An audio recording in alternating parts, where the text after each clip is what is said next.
I'm thrilled to be speaking with Michael Watkins, author of The First 90 Days. If you have not read this book, what are you waiting for? Michael is the founder of Genesis Advisors Group and the author of multiple books, including The First 90 Days, a Bible for professionals starting a new role. The first edition of The First 90 Days was published in 2003, jumped to the bestseller list shortly thereafter, and since has been recognized as one of the top business books of all time. Now, a lot has changed in the last 21 years since Michael wrote the first edition. And even with the advent of AI and work from home and pandemic and all that, I would still argue every page of this book is pure gold. So I reread it over the weekends. Anyway, Michael, thank you so much for joining us. How are you and where are you this fine day? Well, I'm delighted to be able to be with you, and I live just outside of Zurich in Switzerland, which is where I'm coming from today. But it's a cold, rainy day in Zurich, so I'm delighted for the opportunity to create a little conversational sunshine. Awesome. All right. Well, Yeah, thank you for spending part of your early evening with us. Uh, One of the things that, we've got a nice audience here and of course later on the podcast and just in case they have to leave early or we need to convince them to stay, can you sort of, all the years you've had living with this, three things, give us three things executives typically get wrong when approaching their first 90 days, and then we'll go through them one at a time. sure. So it's interesting you ask, right? Because the very, very first research I did on transitions back in the early Paleozoic era, right? I also joke I was like in my late teens when I wrote the first edition of the first 90 days. Yeah. Yeah, so yeah. Anyway, was actually about common traps that leaders fall into, right? Because I think what interested me in the subject originally was really the fact that people seem to make the same mistakes over and over again, right? So that was coming from interviews I was doing and discussions I was having, and so I went out and did a research project on common traps into which new leaders fall. Um, the most common trap, the biggest one, is the "what got you here won't get you there" trap, right? So it's Marshall Goldsmith's cut on that particular issue. What I basically said about it at the time was expecting that what has made you successful in previous roles is going to make you successful in your new role. And it's not that a lot of it isn't still relevant, much of it may be, right? But you sometimes hit these sort of breakpoint transitions, going to enterprise leadership as an example, becoming a manager for the first time as an example, right? Where there really are these big shifts in what you need to do to be successful. And so, I always talk to my clients about what's the adaptive challenge you face, right? What's the work you need to do to build the capabilities to be successful in this role? And what do you need to give up that you may love to do and be very good at doing? And what do you need to do more of that you may not be that great at or may not enjoy doing? What do you need to let go of? What do you need to embrace? That's kind of number one. Yeah, The, and that yeah, good. encompasses a lot. It does.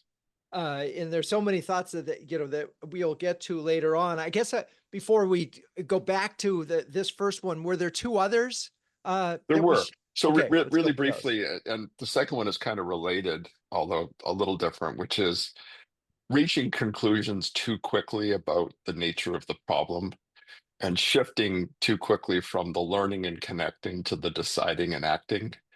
process, which I think is a second one.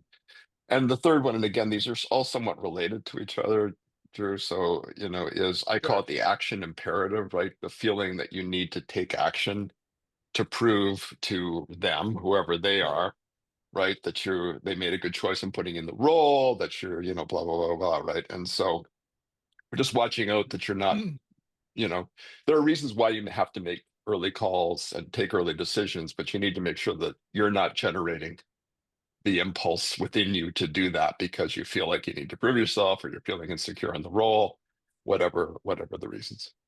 So, awesome. Okay, so let's go through these one at a time because I do think that they are the crux of the issue. We support CMOs in transition and CMO huddles, and we also have obviously a number of uh, under the gun to start fast. And so this adaptive challenge of recognizing that you may need a different skill set for this job. When it, for the most part, from a marketing standpoint, they're either building a marketing engine or they're improving one. The bigger challenge, it seems to me, are often in the culture and in Mm, this area of assessing the problem. But I want to get yep. at this, just what got you here won't get you there in the context of a marketer. Yep. So it's a good question, right? And the things you just mentioned also, culture, are also important, especially when you're onboarding. And I'd love to talk about that and going into a new org. So the example I used, Drew, is really, I think, what's applicable here would be becoming a CMO, right? And what it means to step up to being on a leadership team, maybe for the first time. And I do a lot of work personally, both, through Genesis Advisors, my consulting company, but also the programs I teach at IMD Business School on stepping up to enterprise leadership and what it means to be an enterprise leader and how you really need to shift from being more of a specialist. And I mean, a CMO is not exactly a specialist, but you're very obviously marketing focused to really, being able to talk and focus and lead across the enterprise as a whole, right? And what does that mean? To be a member of an executive team, to be effective, I talk about wearing the two hats, right? Of representing your function, in this case, marketing effectively, but also being able to take the enterprise-wide perspective. I think there's pieces as you go to more senior levels that are a lot more about building alliances internally and externally. Your focus often shifts more to the outside as you go to senior levels. So I put that one up there. I talk a little bit sometimes about what it means to go from being a problem solver to an agenda setter, right? You're now responsible for setting the agenda for the organization as a whole. And a lot of this, by the way, comes out of an article I wrote, which is not in the first 90 days, about the 7 big shifts as you move to enterprise leadership. It's a HBR article I wrote called "How Managers Become Leaders." But it's pretty clear that that move to, you know, um, being on an executive team, on a leadership team, is a very large move. The other one, I mean, it's not so relevant for you folks unless you're planning to become CEOs, which maybe some of you are. Becoming a CEO for the first time is a really, really big leap. And I love working with first-time CEOs. Yeah.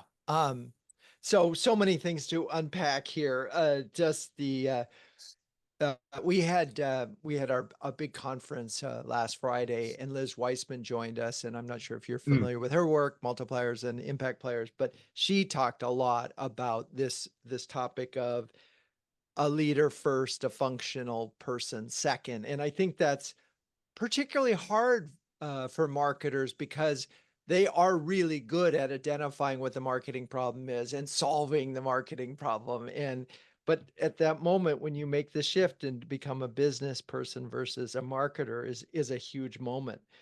Um, I want to go back to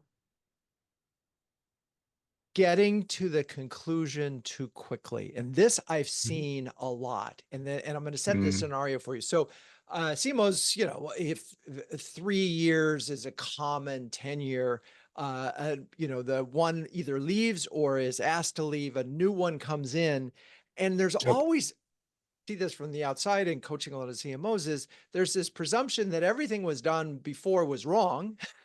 So we got to fix it. And that usually means we got to fix the website, we got to fix the brand, we got to fix the yep, story. And so, and often these projects get initiated in the first 90 days when in yep. fact there might have been another problem, like a product problem or a service problem. So how do you sort of manage this rush, Yeah. the action imperative, and making sure you're solving the right problem? Well, the word that comes to mind immediately is maturity, Drew, right? I think, there is this understandable desire to kind of, in quotes, put your stamp on things, and but there is this also tendency to throw the baby out with the bathwater. And I think the fact that people are on 3-year cycles actually doesn't serve organizations particularly well, right? I used to joke that the key is to move faster than your mistakes show up. Um, kind of like a stone skipping across the water, as long as you keep sufficient forward velocity, right? The skipping continues. I mean, I'm joking, obviously, right? But look, I think that, I guarantee you that there's no organization so dismal that they haven't done something right, you know. And often there's a lot of good things, right? And I think that, if you're being mature as a leader about this and really genuinely committed to having an impact and building momentum, you want to be very thoughtful early about discerning what is good and worthy of being preserved, and what needs to change, right? And that means a lot of attention to the early diagnostic and connection processes that I think are the engine of every successful transition, and not shortchanging them. And then that connects to some things that I write about in the first 90 days, which is how do you speed up the learning process? Because the faster you get up to speed in the new role, the better. How do you accelerate the process of connecting and building alliances? Because that buys you the time to begin to have an impact. But there's a little triangle I use sometimes, that's learning and connecting, deciding and acting, reflecting and planning, right? You can imagine the three things, right? And there's a tendency to move very quickly to deciding and acting, and not spend enough time on the learning and connecting, and forget about it for the reflecting, piece of it, right? And so just slowing yourself down maybe a little bit. And don't get me wrong, I have clients, I'm sure you do too, where they have to make really tough early calls. The situation demands it. You've got to do something. But as often, I see people that feel impelled to do things when they really could have taken a little bit more time. Well, I think it comes back to what you said earlier. This is a problem they've solved before. They know how to solve it. Oh, we have a brand problem. Okay, well, let's fix that. And the truth, it's rarely a brand problem in the sense that it's a design or a color thing. There may be a Yeah, reputation issue, there may be an awareness issue, but it's not, new logo, new design, new coat of paint. It's something bigger. But if they've done the rebranding, it's like, oh, great. Or similarly, the new website. So again, we get to this question of there is an action imperative. We talk a lot about, we have this thing called a quick wins checklist that is 3 pages long of things that CMOs can do that are quick fixes. But the notion is to buy time, right? And and, absolutely. and build a little credibility. And as you said, and Yeah, I wonder how much time folks go into in terms of yeah, seeing the exactly. alliances in the first 90 days as being so important. Why are building those so important? And again, this is the context of marketing officers. Mhm. So I guess there's a couple things that come to mind immediately, Drew, when you said this, right? One is the old Mark Twain saying, to a person with a hammer, everything looks like a nail, right? There is a tendency to come into organizations and see the problems you want to see because you know how to solve them, right? And that's really dangerous to do that. I think the second point about early wins is a really good one that you're making. I interviewed the then CEO of CVS years ago, and about how he sort of creates momentum when he comes into a new organization. And he says he would always pick a few really easy, not very consequential things to focus on, right? Because he wanted to convey the impression that he was decisive, but had decided not to decide yet on some key issues, right? So that I thought was always very connected, I think, to exactly what you're saying, right? And by the way, that points to the critical importance of building momentum, right? Right. Transitions are momentum games ultimately, and the question is always how are you going to create momentum. I focus a lot when I talk about leadership these days on energy, right? The core of leadership is about mobilizing and focusing and sustaining the energy of the organization, right? And momentum plays a critical role in your ability to do that. You also got me thinking a little, Drew, about culture, right? The other thing I think people miss sometimes is that, you know, culture matters, right? The way you get things done in an organization, even if you think you've got the right technical solution, to a problem, it doesn't mean you can implement it successfully in an organization because of the culture of the org, right? And the capacity of the culture to absorb change is something that I think people sometimes underestimate its importance for sure. It's so funny as you're talking, I'm thinking of a quote I got and wrote an article on. Uh, it's oops, uh-oh, here comes the CMO. They're always trying to do too much too fast. Yeah. And the truth is, like in a Silicon Valley company where the culture is fail fast, that's fine. But a lot of companies, and so that's where this culture factor, as you're Well, and it describing connects it. to the point you're making about alliances too, right? I mean, if you're really going to have an impact in an organization, you need to be very clear about whose support is make or break for you, right? If you're doing, digital transformation, then, obviously the chief digital officer or the chief information officer are going to be critical allies for what you're trying to do. Are you forging those alliances? Are you clear about whose support is make or break for you, right? And there is this tendency to focus on the technical and not Right. the cultural and political as much as you need to. Right, because the technical, we can just plug something in, take something out. Doesn't seem like there's going to be that much resistance. One of the points you make later in the book that really just hit me in this first 90 days is whatever the things that you decide to take action on, they better be the priorities of your CEO, right? And and that's Yeah. in theory, the single most important determinant of a CMO success is their alignment with the CEO. It's a big duh, right? At some level, right? Which, for anyone taking a new role, getting early wins that matter to your new boss, that's kind of, yeah, absolutely. You should be doing that. Yeah. Now, there's also though this interesting piece that I know you'll resonate to, right? Which is what happens if your CEO is really not right about what needs to happen or hasn't diagnosed the situation accurately, and your job is to kind of move their mind in the right direction, right? It's not just being a taker of the instruction set for the org. It's how do you really negotiate success, I call it, right, in the book. Because sometimes they don't have a full view of what's going on, and some maybe they say, look, marketing is a complete disaster. Drew, go in and do radical surgery, to it, do violence to the organization, and you find actually there's some decent people that just haven't been led well and some reasonable capability. Or you're there, you need to kind of realign what's going on, and you get it in, it's a complete disaster in progress, right? And you have to.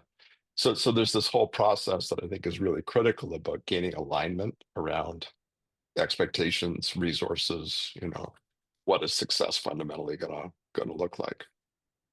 Well, and that's probably so the situation that you're describing felt so real and visceral to me, and it happens a lot. Is okay. So the CEO says, here's the problem.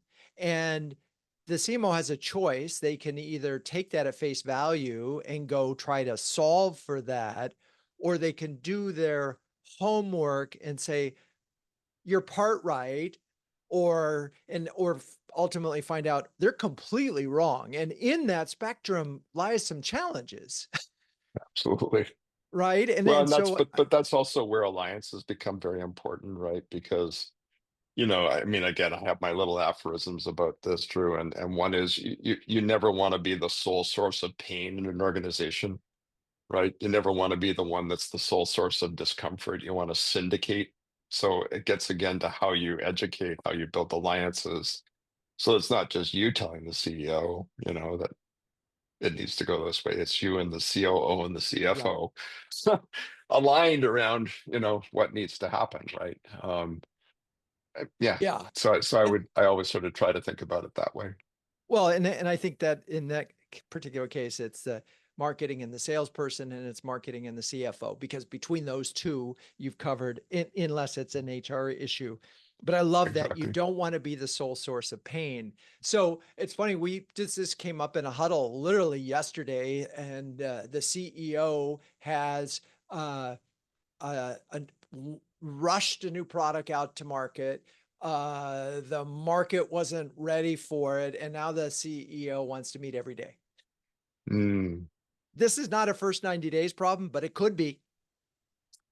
It absolutely could be, right? But it is a form of transition problem, right? And Right. you've got to think about how to lead through that particular crisis, basically, right? But crisis is a form of transition driven. So many of the principles are applicable, right? How are you going to get some early wins, right? How are you going to begin to build momentum in the direction of a solution to that particular issue? I think is yeah. But I mean, I it's undoubtedly a bias on my part, but I think, everything important happens in 90-day increments through, right? There is no other, duration of time that's relevant. That's a joke, obviously, right? well, But in a crisis, thinking about right. what's our next 90-day plan, right, is not Right. a bad way to think about what you're doing. Right. But I'm even thinking of that situation that we just described. Had that individual been able to go to a product person, a salesperson, and maybe a customer service person and said, here's the thing, this thing isn't sticking. Any thoughts? Can we come together to help the CEO understand it? Exactly.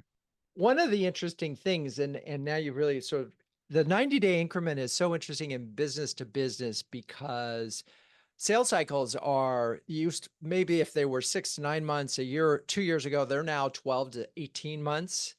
And so not a sale does not happen in 90 days.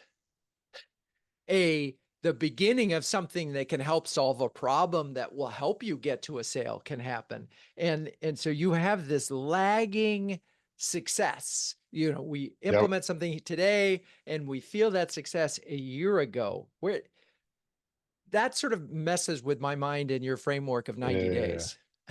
Well, let me push you back on that a little bit, Okay. right? So I've been working lately on a on a version of this that I is about m- managing your organization on 90-day cycles, basically, right? And we moved personally to that system in my consulting company, Genesis, right? We now do everything on a 90-day sprint cycle, right? So we adapted some of the agile principles, not the whole agile implementation, but the idea of doing things on a 90-day basis and combining it with OKRs, right? Objectives and key results Sure. and key initiatives and, sprint drivers for key initiatives. And, if you think about it that way, right, you're basically running things and adapting things on a 90-day to 90-day, quarter to quarter basis, right? Hmm. And that's an incredibly powerful thing to do, right? Now, you're not going to accomplish all you want in a single 90-day sprint, right? But Right. you're going to make enough progress and then you're going to reset, renew, think about the next one, right? We've personally found that by doing it on a 90-day momentum cycle like this, we've really energized the organization. And we did this because annual planning just was not cutting it for us anymore.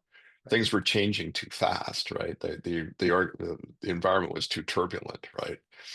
And so I sat down with my team and we started brainstorming, saying, well, you know, isn't every quarter the next 90 days? And couldn't we apply some of the principles of this to really start to accelerate our responsiveness as an organization?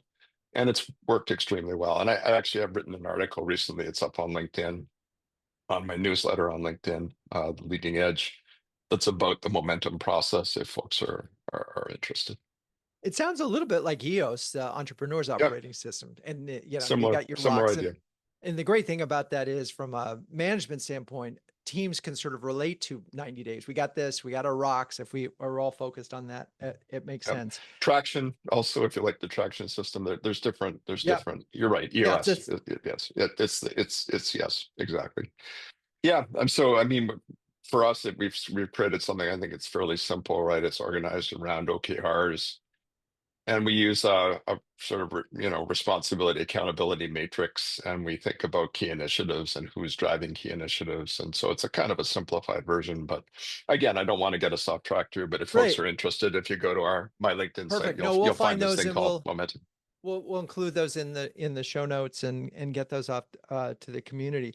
I want to go back Super. to, it feels like everything comes down to this assessment period where you're making sure you're not solving the problems you know how to solve, but solving the problems that matter to the organization that are going to have a meaningful impact on it. And yet, over and over again, you know from your research that this doesn't happen. Right. And so, Well, I think I challenged that a little bit, right? okay, I think that folks have gotten somewhat better at doing this, and I think I've had an impact in terms of that, right? I think I've had a positive impact in emphasizing the importance of being able to do that early assessment. I think part of the reason why I've had an impact though is I've convinced people that they can actually do it fairly quickly. So if you focus on, you know, uh, accelerated learning, accelerated connecting, then you can kind of convince people, I think, that, it's okay to spend some time doing that, right? It's kind of a little bit of a parlor trick, I guess, right? To do that. But it does seem to work, yeah.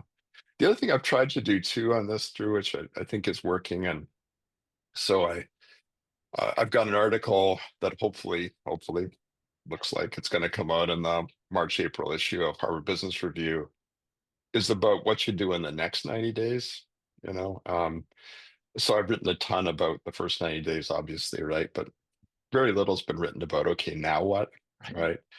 And the truth is, and it doesn't happen exactly in 90 days, right. obviously, right? There really is a mode shift from something that looks a lot like learning and connecting and diagnosing, and obviously not only because there's decisions you need to make, right, to a much more active kind of mode. And for the sake of explanation, I've set it up as kind of the first 90 days, the next 90 days. The reality is, it's never that clean, and it never happens precisely on a 90-day mark, right? Right. But, as an example, for your vision and strategy, often you're coming in, you're reviewing the financials, you're reviewing the strategies, you're evaluating the current strategy and its alignment. But then at some point, you're defining what your new strategy and vision is going to be, which hopefully, as you go with your point earlier, is not a completely brand new throw everything away, but you're shifting, right? And you're shifting in the direction of putting some stakes in the ground. You're shifting in the direction of making some key decisions. You're shifting in terms of now aligning stakeholders around the direction that you want to go. And I sort of look at those kinds of dimensions, right? Your vision, your strategy, what changes, your stakeholders, what changes, the teamwork you do, right? A lot of the early work you do, with your team is very much assessment and planning oriented, right? I mean, when I work with my clients, a lot of the time we spend up front is really around team assessment, but also putting together a team evolution plan, right? How are you going to evolve this team to be the team that you need it to be? I want to plant a seed for, I know a number of the folks that are listening right now on the call, you've implemented the first 90 days. I want you to think about a challenge that you've run into in that 90 days. And as you're thinking about that, and if you come up with a question, I hit this roadblock, I would love to have you come on and ask Michael the question while you're thinking about that. And I'll know you're doing it because you'll raise your hand virtually.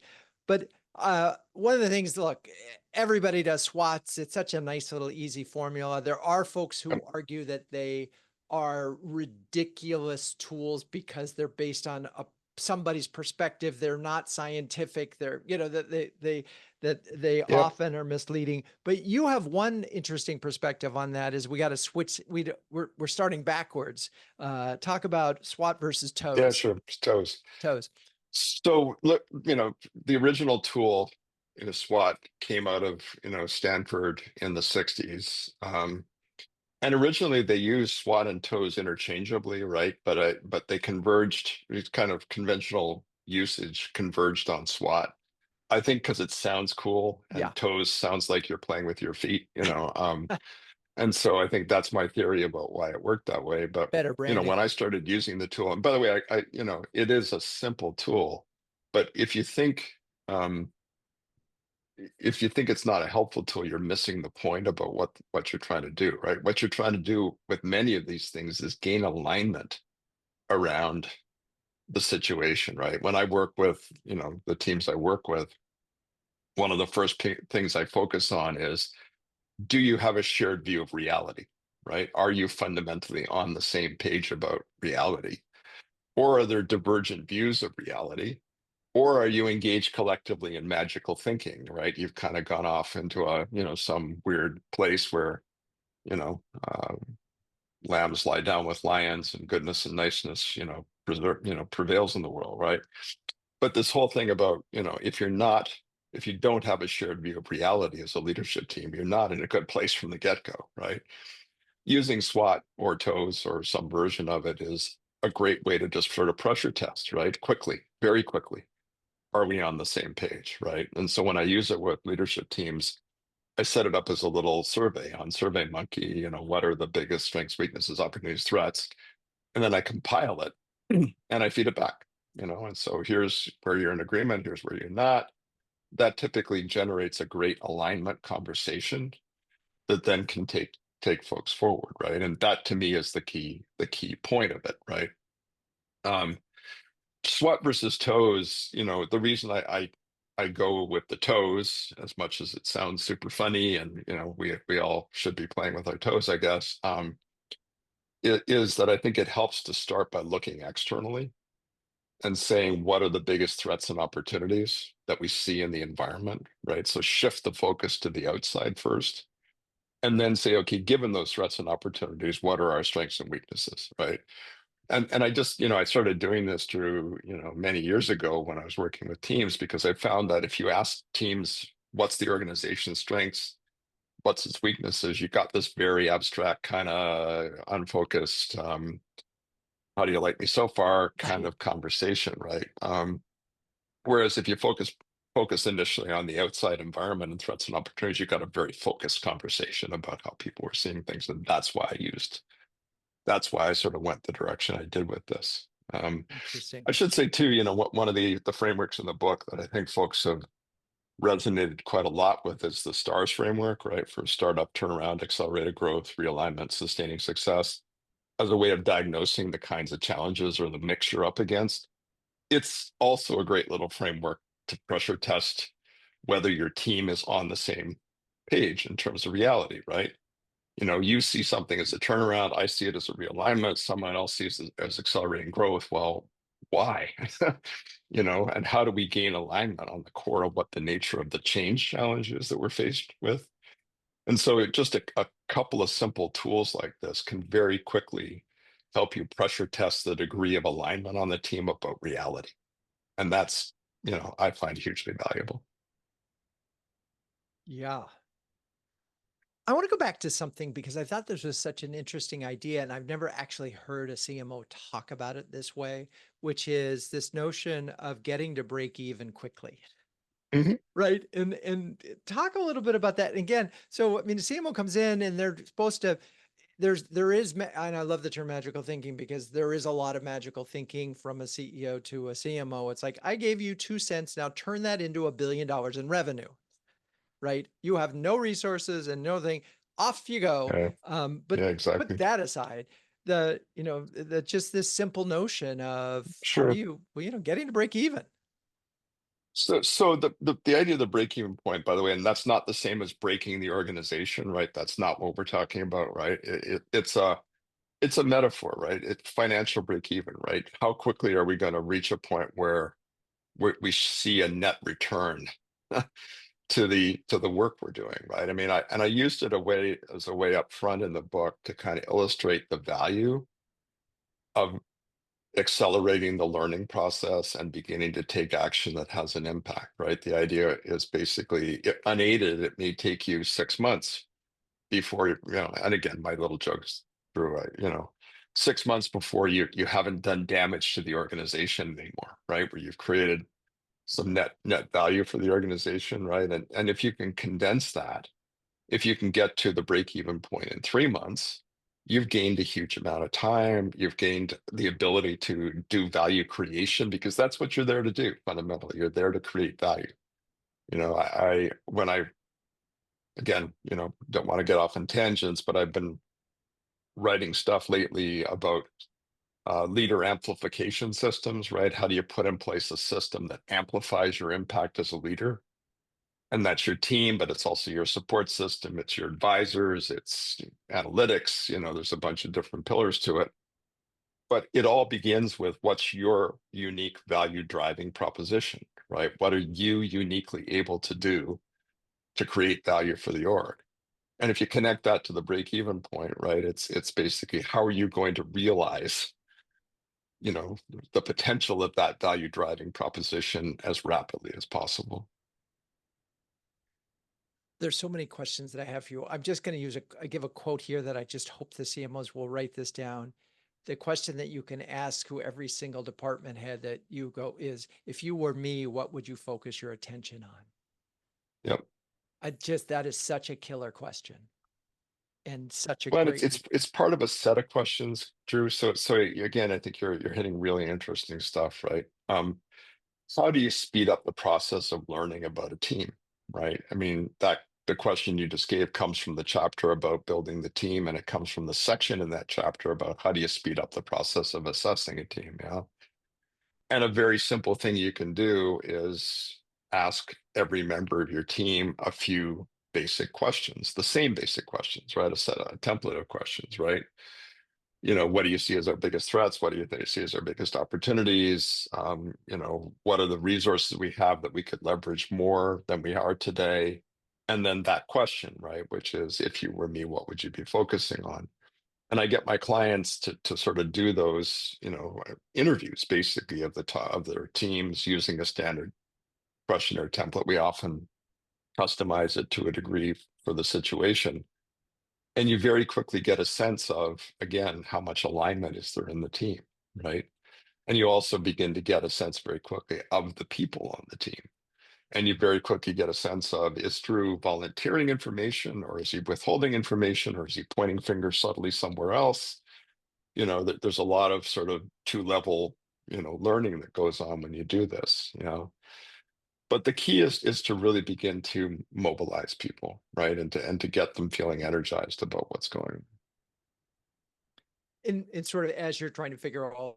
So this is a question that it's funny. I was thinking of this, and we just got it from one member of our audience, which is these days it's quite common for companies that you interview with at the CMO level to ask you for your 30, 60, 90-day plan.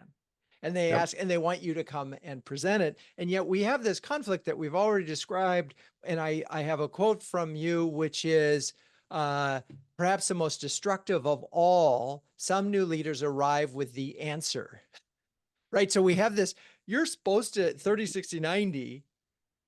Yeah. They're not So saying, so so I really hope that when people do yeah, that, they don't think they're going to provide answers, right? Or they're going to provide definitive diagnosis, right? What they should be providing is a process of engagement.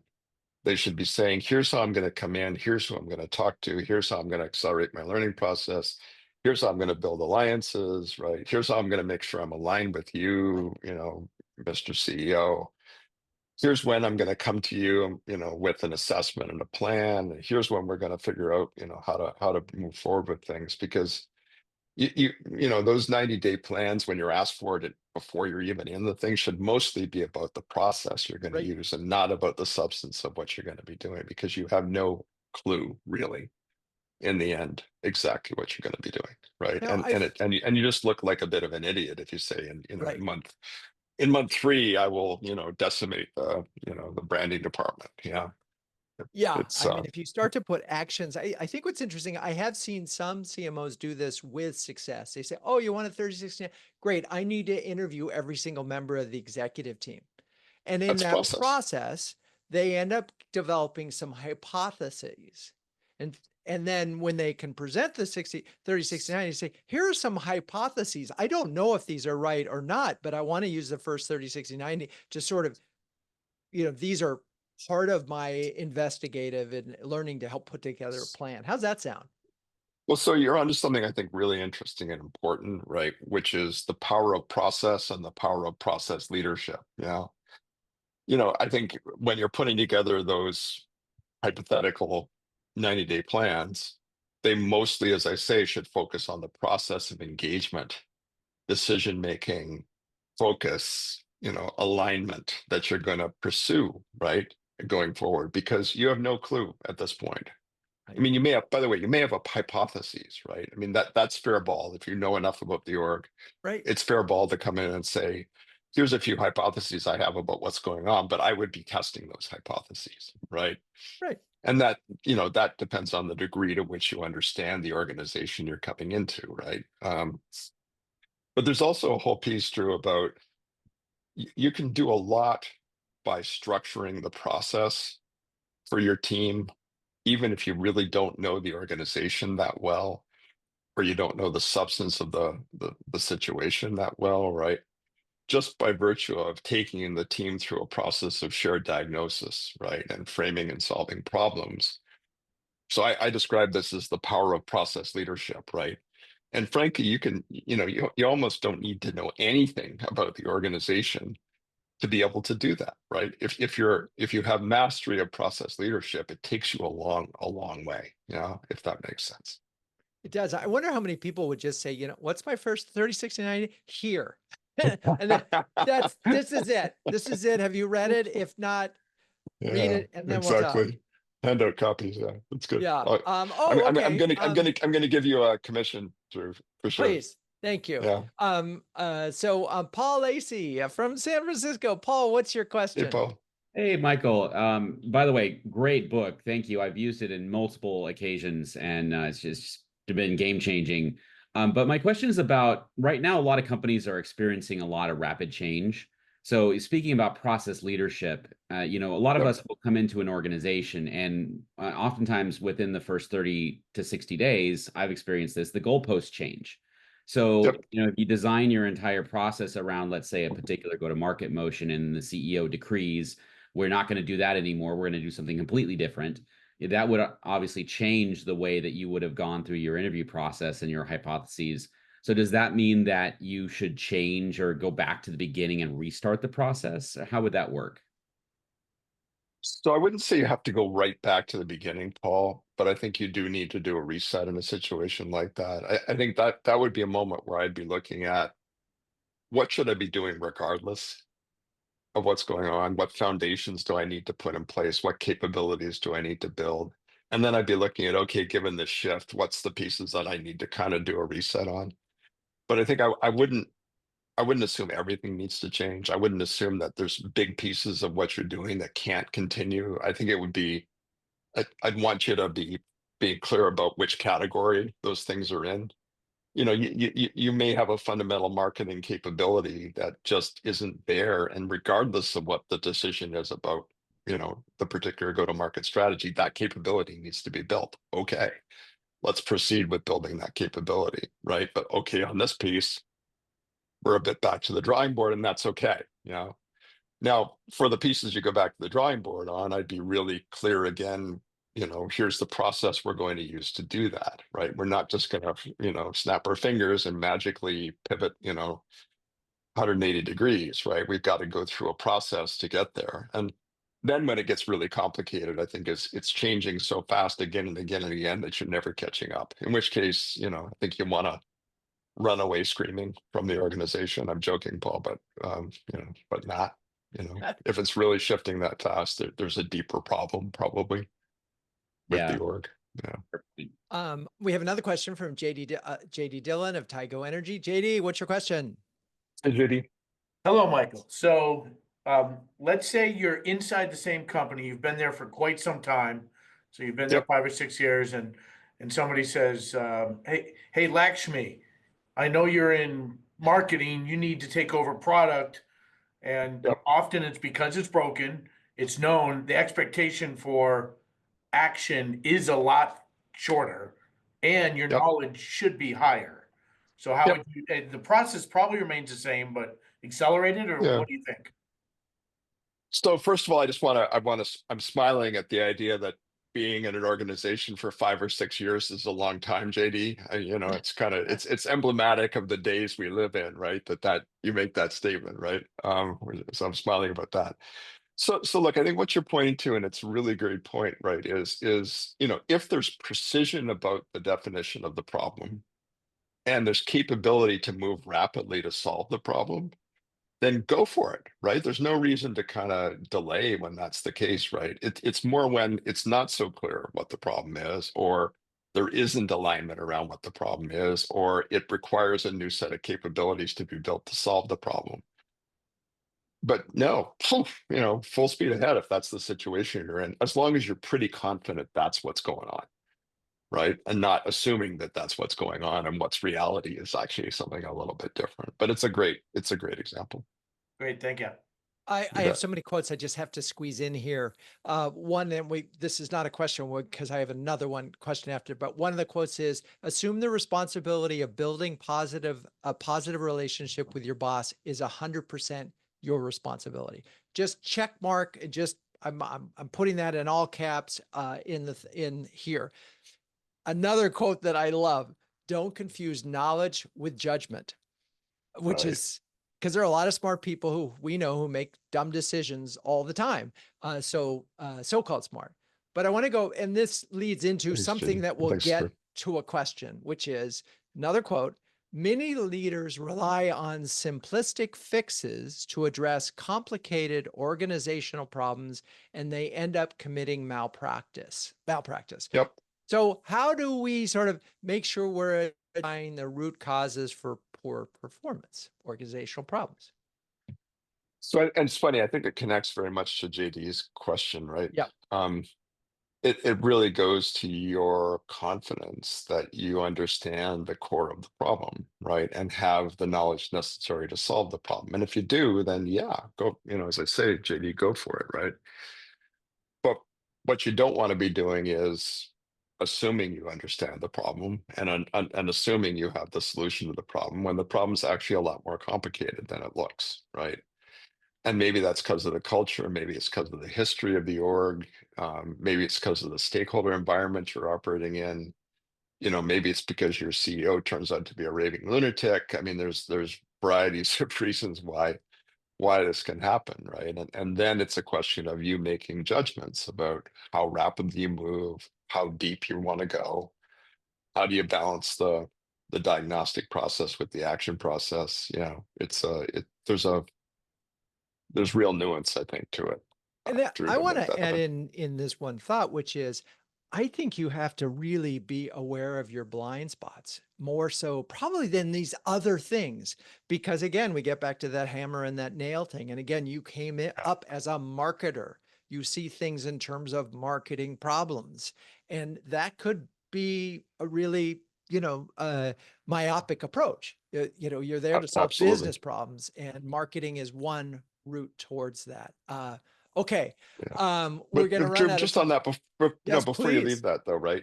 Like if it really is a nail, hammer away, right? Yeah. I mean, if it's a nail, hammer that baby, right? Get the biggest hammer you got and bang away, right? But just be sure it's a nail, yeah. And not because you hope it's a nail, you wish Right. it's a nail, that's I Right. guess the key point here. Yes. Okay. We're getting to the point where we've gathered a lot of information. We need to make decisions. You've got two processes that you described: the consultant decide, and the other is build consensus. And Yep. I'm paraphrasing, but you sort of say it's wrong-headed to just use one of these approaches. Why? So there's actually, older and deeper work than this about what's the right way to approach decision making in different situations, right? I mean, I have my little rules of thumb here, and one of them is build sufficient consensus when possible, decide when necessary, right? Now, notice that's not full consensus because there's no such thing as full consensus on anything. Herman Swope, famous quote, I'll paraphrase it, right? I don't know how to be successful as a leader, but I can tell you how to fail. That's try to please everyone, right? Right. So I never, I don't think you ever drive for full consensus, but if you can build sufficient consensus on your leadership team, for example, that's a good thing because you're going to have people bought into, the implementation of the answers, right? But sometimes, you're really in these situations where there's going to be winners and losers, right? There are sharp edges on what you're doing. You're not going to get people to reach consensus. And it's at some point you just have to make the call. And yeah, people are going to be mad at you, but honestly, it's better that they're mad at you than they're mad at each other, you know? And so I think just being thoughtful about what's the best way to make this decision or engage in this process rather than just saying, okay, one size fits all, right? I'm an autocratic leader, I will make the call, you know, or I'm a consensus building leader, I will, you know, no, right? It's situational, like so many things are. Yeah. And that's again, we get back to this very sort of almost this mind of a child coming in, being open to make sure that you see the right problem, that you are, approaching the right way of solving the problem, that you're building the folks around you in the alliance, so you're not hanging out there all by yourself, and that you're Exactly. solving the big issues, which is really, and making sure that you've even identified them. Uh, we could talk for a long time, and I know there's a lot of questions, but you have a relatively new book. It came out this year, The I Six do. Disciplines of Strategic Thinking, which I've yet to Yes. read, but I'm hoping that I grab a copy. Product placement. Marketing Good. people appreciate the product placement. Do you like Very it? It's nice. beautiful, right? No, we do. Um, Yes. And I'm I hoping just that, got those today, by the way. is that right? Yeah, yeah, yeah. Um, can we, maybe we can get you back next year to talk about that book? Happy to do it. I'm thinking a lot about strategic thinking these days. I did a presentation for a big US healthcare company today about perspective shifting, right? How do you think about now versus the future, the big picture versus the detail, the short run versus the long run, right? So, and I guess my headline on this, Drew, is given the incredible turbulence we're facing in the environment, strategic thinking has never been more important than it is right now, right? Yeah. Um, and then it's sort of how do you do that? How do you learn to be better at it? Which I think is the payoff in the end, because I think you can, right? I mean, there's obviously a piece of this that's about the mental machinery you're born with, but like all great human pursuits, I think that the right experience, right, and the right mental exercise can really make a big difference. And is this available on audiobook now as well? It is. Is it your voice or is it someone else's It voice? is not. They won't let me do it for my Okay. books. I don't understand why. I think I don't have a bad voice, but they always bring in these professional voices that always sound a little robotic to me, but Yeah, and maybe very soon it's they not a will be perfect world, Drew. robotic. But anyway, all right. Well, we are going to get you back. I will get it on my list and we'll be in touch to get you back on the show because there are a lot of follow-up questions that folks have. I'm going to try to squeeze in one more question before we wrap up, which is building and implementing a 30, 60, 90, 180 plan is especially important for PE-backed firms that typically are at a realignment stage or an inflection point to drive growth. Has your research over the last decade pointed to any insights specific to managing for success within your first 180 days in a PE-backed environment? And I could just use EBITDA and we'd know it Yeah. all. So, I think that if you're working for a PE-backed firm, you are lucky in many ways. I would say that. I know that sounds a little shocking, but you've got rational people, focused on wanting to realize economic value, not managing quarter by quarter. They're, I wouldn't say stingy, but they're parsimonious in their resources use, right? Which is not always a bad thing.